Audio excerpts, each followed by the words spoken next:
மனுஷனால் எல்லாம் முடியாது. அதுதான் கர்த்தரை சார்ந்திருக்க வேணும். நான் பார்ப்பேன், நான் எடுப்பேன், இல்லை, எல்லாம் முடியாது மனிதனால். சில பேர் சொல்றாங்க, எங்களால் இயலாது என்ன இருக்கு சொல்லுங்க. நம்ம ஆண்டவர் செய்கிற வேலையை அவங்க செய்வாங்களா? வானத்தையும் பூமியையும் படைப்பாங்களா? இல்லைதானே. என்ன இருக்குன்னு கேட்பாங்க. நாங்கள் நீர் பாய்ச்சலாம், ஒருவேளை பசலை போடலாம், ஆனால் வளர செய்கிறவர், அதுக்கு ஜீவனை கொடுக்கிறவர், அதை மறுபடியும் பூத்து குலுங்கி காய்க்க செய்கிறவர் ஆண்டவராகிய இயேசு. ஆகையினால நாங்கள் நம்ப வேண்டியது முடிவு பரியந்தம், இறுதி பரியந்தம் நாங்கள் நம்ப வேண்டியது ஒருவரைத்தான். யார சொல்லுங்க, நீங்க தான் உச்சரிக்கணும். யார? ஆண்டவராகிய இயேசுவை தான் நாங்கள் நம்ப வேணும், வேற ஒன்றுமே இல்லை. தோல் பலத்தை நம்பி ஏமாந்து போய்விடக்கூடாது. அதான் பக்தன் பாடுக இல்லையா?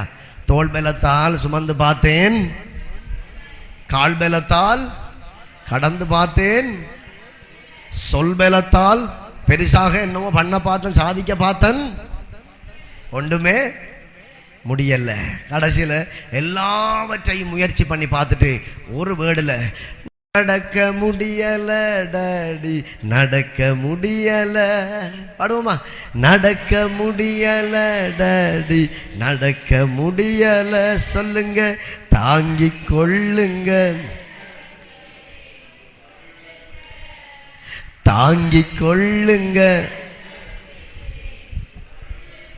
சொல்லுங்க, நடக்க முடியல டாடி, நடக்க முடியல. நடக்க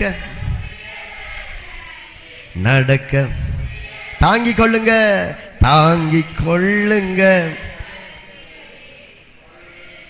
இயேசுவே தாங்கிக் கொள்ளுங்க. பாருங்க, இந்த வார்த்தையை வாசிக்கிற நேரம் இன்னொரு காரியத்தை, நான் நட்டேன் அப்பல்லோ நீர் பாய்ச்சினான், தேவனே விளைய செய்கிறார். அப்படியானால் கர்த்தர் ஒரு மனுஷனை பயன்படுத்த ஆரம்பித்ததன் பின், கொஞ்ச நேரம் தான் முடிக்கிறேன் கேளுங்க, ஆரம்பித்ததன் பின் சில பேரை கொண்டு விடுதலை கொடுக்கிறார், பிசாசுகளை கலைக்கிறார், அற்புதங்களை செய்கிறார், நோய்கள் குணமாகுது, அல்லது விசேஷித்த காரியங்களை ஆண்டவர் செய்கிறார். ஆனால் இந்த வார்த்தையின் முடிவு ஒரு அழகான ஒரு வெளிப்படுத்தல்.